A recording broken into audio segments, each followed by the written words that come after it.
I just knocked over the Christmas angel. That's unbelievable. That's because I was carrying another big...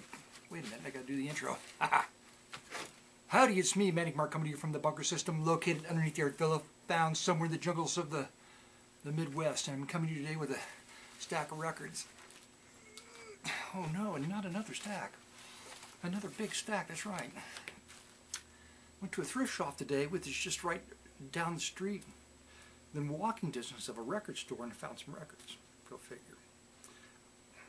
Anyway, there's some fun stuff in here, I think. So I'm going to share them along with some stories. Do you have any stories? Well, this is not very interesting, but I went to yoga today, and the yoga instructor, Maggie, the mistress of yoga, she was sick. She said she was sick on Tuesday and she's going to probably take Thursday off. But the place didn't plan on her not being there. I don't know. Anyway, so there's this woman that does a class before Maggie, the mistress of yoga, and she does one of those fast jump up and down classes, and you got little weights and things you stand on and balls and stuff like that. I don't know what it's called. But anyway, she's like, oh, I'll stay. I can't stay for, like, I can only stay for half an hour. She stayed for 45 minutes, and I don't know anything about yoga, so I'll just do some stretching. And she says, all you people out there, she points to us, the audience, participants, you can do your favorite pose. And like, ugh. Everybody's like, ugh, do our favorite poses. It's going to be too much work. So then she puts on the music that she brings, which is like dance music, like thumping, like dum dum dum dum, like disco-y kind of. And she puts on a little microphone, and she does the little, talks through the microphone over the music. And she's just, it's just very nice. I had to turn it down a couple times because it was too loud, because usually those people, they're jumping up and down and whooping a lot. They whoop. And she whooped a couple times in the class, and towards the end when she was doing these ab crunchy things, like, oh geez. Anyway, so the first half of the class, even though she didn't know what to call any of these stretching poses she was having us do, which apparently they do a lot of, I guess. It was all basically yoga with a couple extra ones that felt pretty good. I mean, stuff that we don't normally do exactly like she did it. So that was pretty good. Then she said, okay, you start going around asking people, do your favorite pose. And I thought, God, geez, I'm not that flamboyant enough just to show off in yoga class like this. So I didn't do anything. So it got down to just me and somebody else. And I said, I gotta have to do something. So I said, okay, everybody do a crow, and that's where you put your elbows up on your hands, and you're basically doing a handstand with your elbows on your knees on your elbows, with your hands on the floor. And I knew it would get a laugh, and everybody goes, ugh. And I said, before I did it, and then everybody's groaning, and I said, okay, no, we won't do a crow, we'll do a side crow, and that's even harder. I think in 2 years, maybe an instructor ask us to do it one time, and I can do it, even at my age. So I thought it would be risky because I might not be able to do it. So I said side crow. So I did it, and I got it up for just 3-4 seconds, and then people were just like, oh, they wanted to go on to something else. But the woman in front of the class goes, no, I want to see this. And I said, well, let's do a crow. So I did the crow. I said, just put your hands down, put your knees on your elbows, and lean forward until your feet come off the floor. I did it, and beautiful, beautiful crow. And everybody just went, and they went on to something else as soon as they could. It was pretty funny. Did the crow and the side crow. But I really didn't know what else to do. Everybody else had done a down dog or a pigeon or, all the regular stuff. So I thought I would do a headstand too. I would do a headstand because I think I can do a headstand now. I think I got enough core strength that I can do one by then. No, I might snap a vertebrae or something, and probably bring down the tested tone of the class if that happened. So I went to the thrift shop, and it was 50% off day. So I got this whole stack of records. $16, right? You must be charging $1 a record now. That doesn't even make any sense. Anyway, it never doesn't matter. It used to be 3 records for $1, which would not be. Never mind. You're not going to try to do math in your head, are you? I hope not. Okay, what else is going on? It's so cold out today that I decided to make spaghetti. And I found out I was sitting in the dentist office. I had the Fitbit, right, which was more affectionately known as the Fitbitch, because it was always very erratic in communicating with the computer or whatnot. So I decided to get the iPhone watch, the iPhone watch. It used to be, prices were really, really high and not cheap, but less expensive, and I could sell the Fitbit online. Anyway, so I'm sitting at the dentist's office. What? Yes, I did. You're welcome. There's a question from somebody above me, up there, which I just answered. So anyway, so the watch. So I found out I could talk to my watch. So here's, I don't know, you all probably have one of these, I don't know. So you press this button. So it says, sorry, would you say it again? I didn't say anything, so it doesn't even know I said anything, so I'll go press it again. Oh, I missed a little visual cue, I'm sorry about that. Hey, how long do you boil spaghetti until it's done?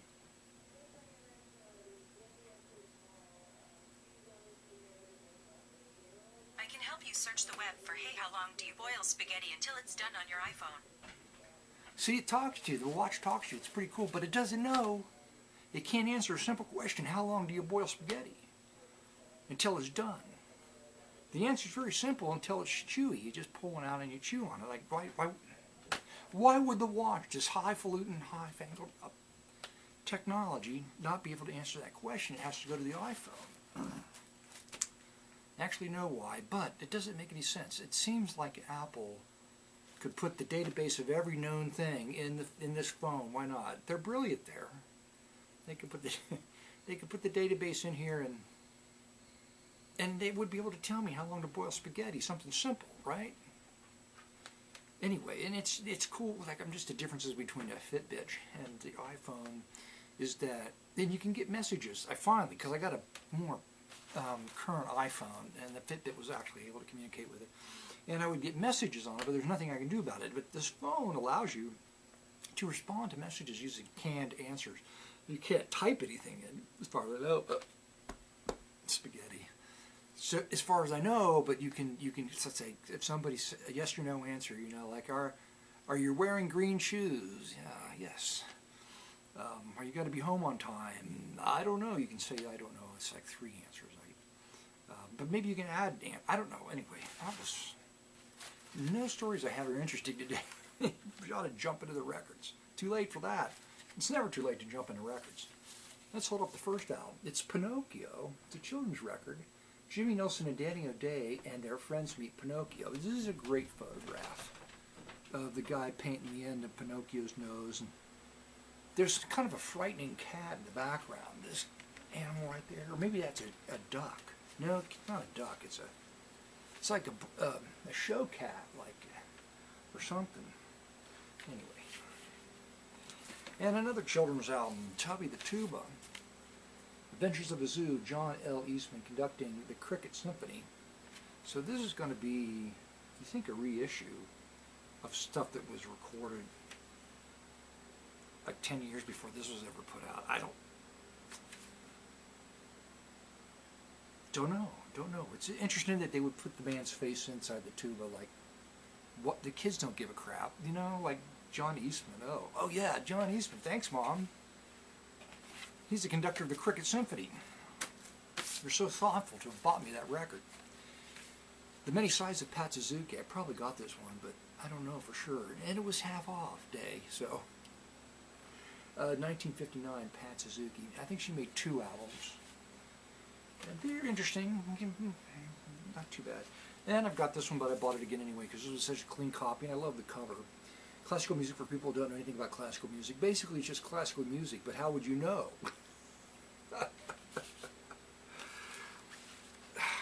Wasn't sure about this. Alfred Newman, was he like a big conductor? You know, it's like Arthur Fiedler. I know who the hell he is, but Alfred Newman, I don't have any idea. But he does covers of some movie things, including Laura. Laura's one of my favorite all-time tunes. I said My Funny Valentine was my favorite all-time tunes. That's true, but Laura, I've listened to enough of these records that can actually identify the song and put a name to it, even though my memory's not worth a damn after all these years. Moods of London. How many moods are there? Well, it looks like about 12 different kinds of moods, like London Fantasia. Who is it? It's Philip Green in the Mayfield Orchestra. There's a photograph of Mr. Green on the back. Can you see him? Philip Green. What a guy. Okay. I don't think I have this one, but just in case I don't.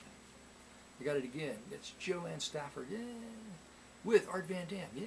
It's a jazzy Art Van Dam, the accordion player, Joanne Stafford together. Did I say Strafford or Stafford? It's on the budget label Omega.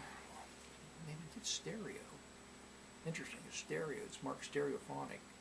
It's a Glenn Miller orchestra, the Glenn Miller Orchestra at the Brussels World Fair. It's really, usually their covers are kind of cool, even though it's a budget label, but this is not a graphically strong cover, which I think is why it appealed to me nonetheless. This looks really interesting. What smoking has done for me.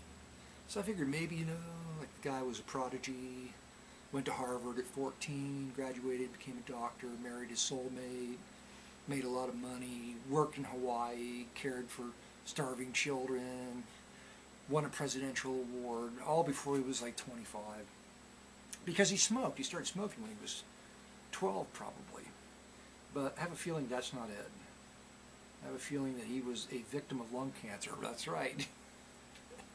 So he tells a story. Interesting. Collectible right there. There were lots of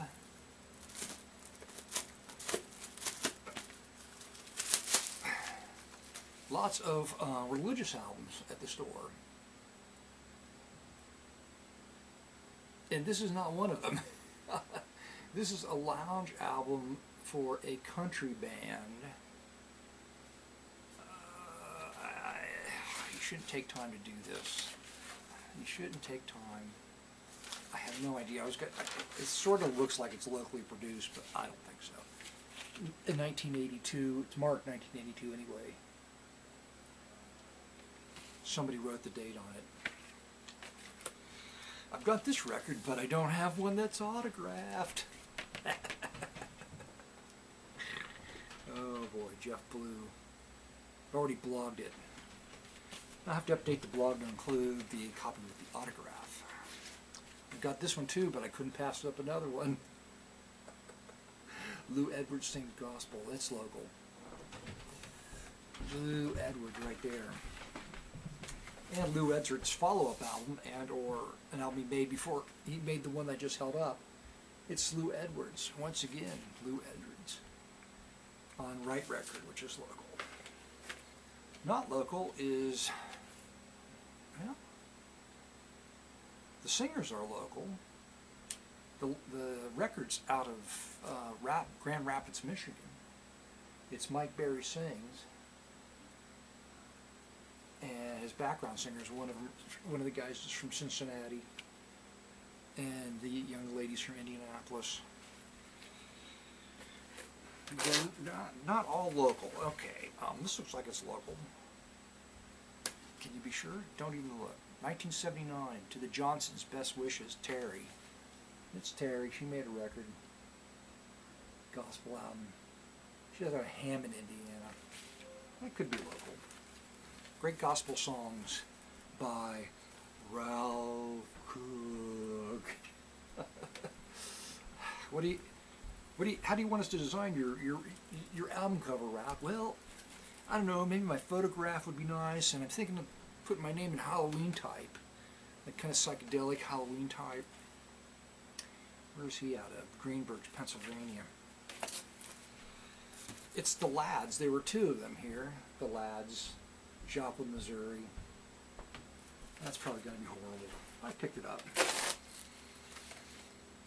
Another autographed record. How could I be so lucky? It's Don Todd with his 12-string guitar, From God with Love. Did I say where he's out of? Joplin, Missouri. out of Joplin, Missouri. 12-string guitar. Kelly and Kathy. Kelly and Kathy. Remember I was talking about kids the other day? There they are, Kelly and Kathy. Oh, I can't believe they're going to let these kids sing. What's wrong with people? They're also out of Joplin. Sermon and Song, it's Waldo W. Cook at the piano.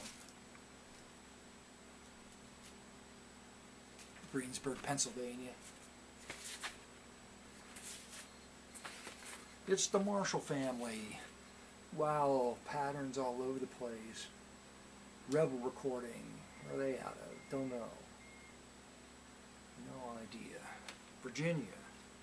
Asbury, West Virginia. New Day Dawning by the Good Twins. I'd rather have a record by their nemesis, the Bad Twins.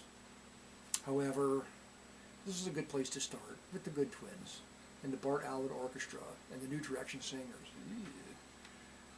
High production values out of Anaheim, California. This actually looks interesting. The others are interesting too, but this is like super interesting. Sunray Records. On Sunray, it's the Mellow-Tones Quartet. Probably going to be horrible, but it's a pretty fun cover. Floating Heads, and I'm probably too hopeful about that. I'm probably too hopeful about this.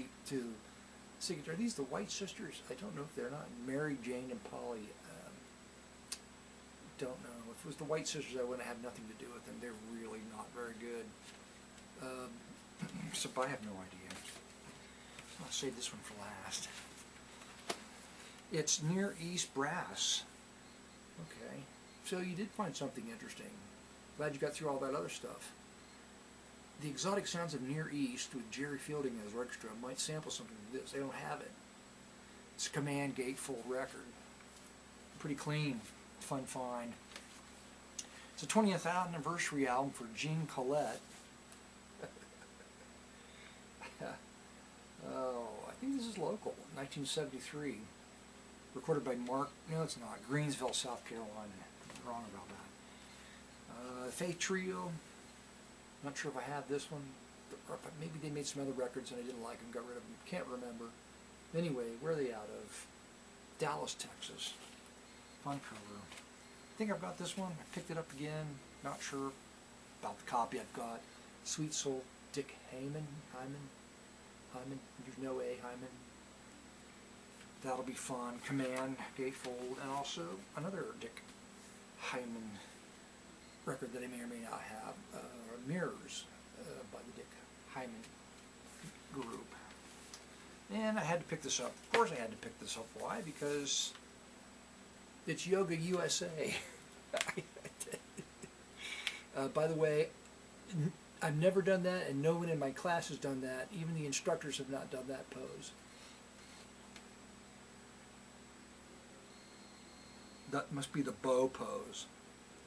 Shares benefits of Cobra and Locust, reduces hip, buttocks, and abdominal fat.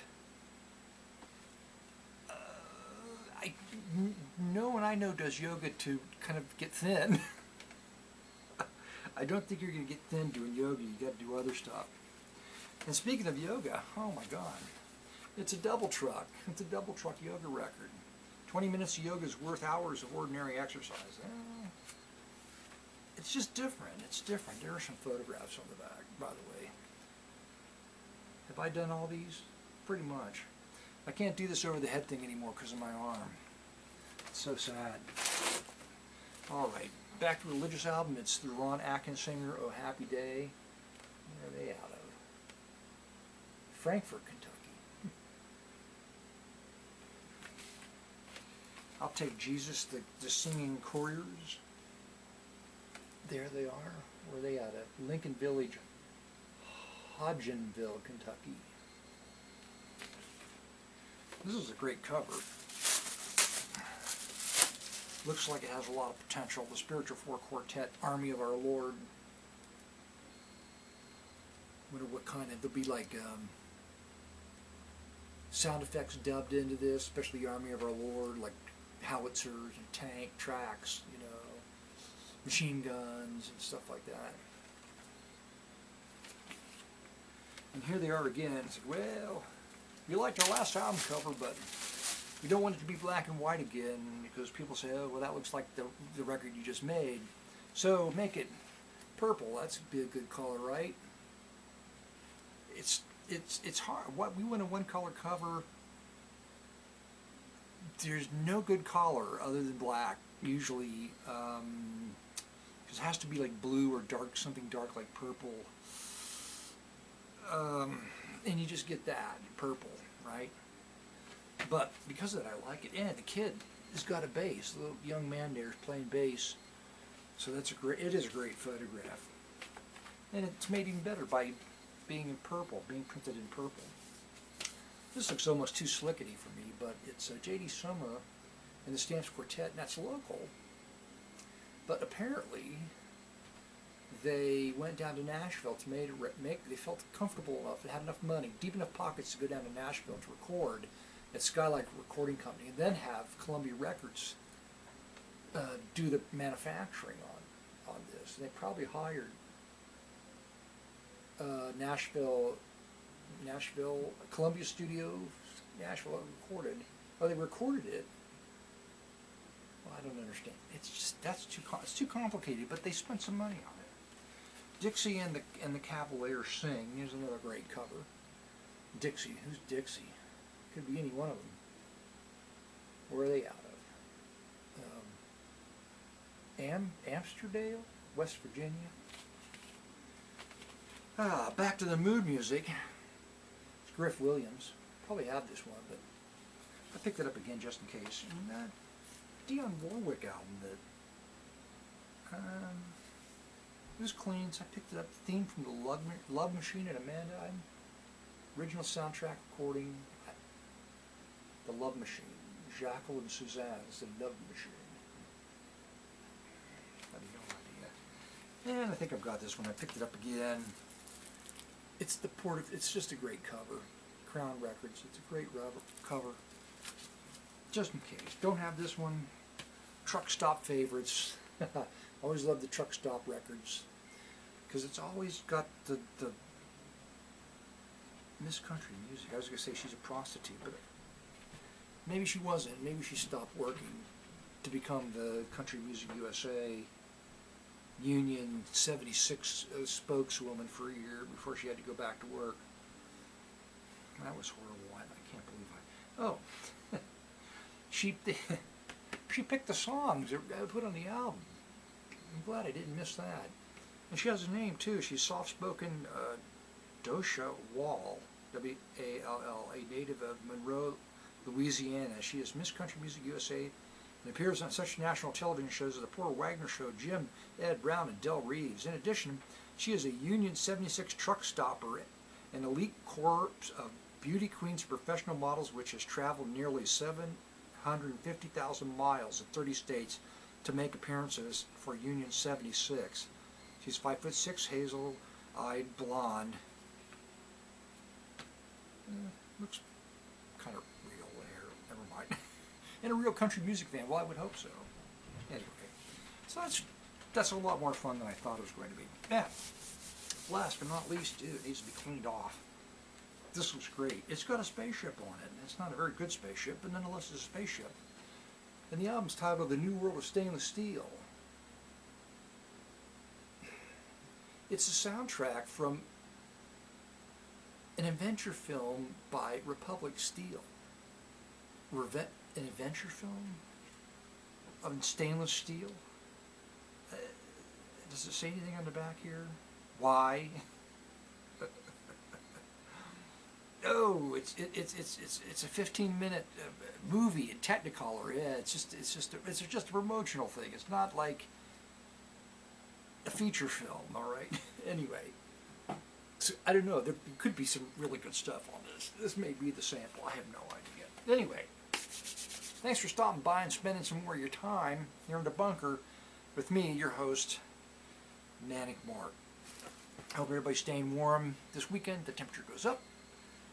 And, hey, we have a visitor. Would you like to sit down and never mind, I know that the answer to that's probably no. Thank you. We're just finishing up and we're going upstairs to pick the musical sample. Thank you very much. Thank you very much.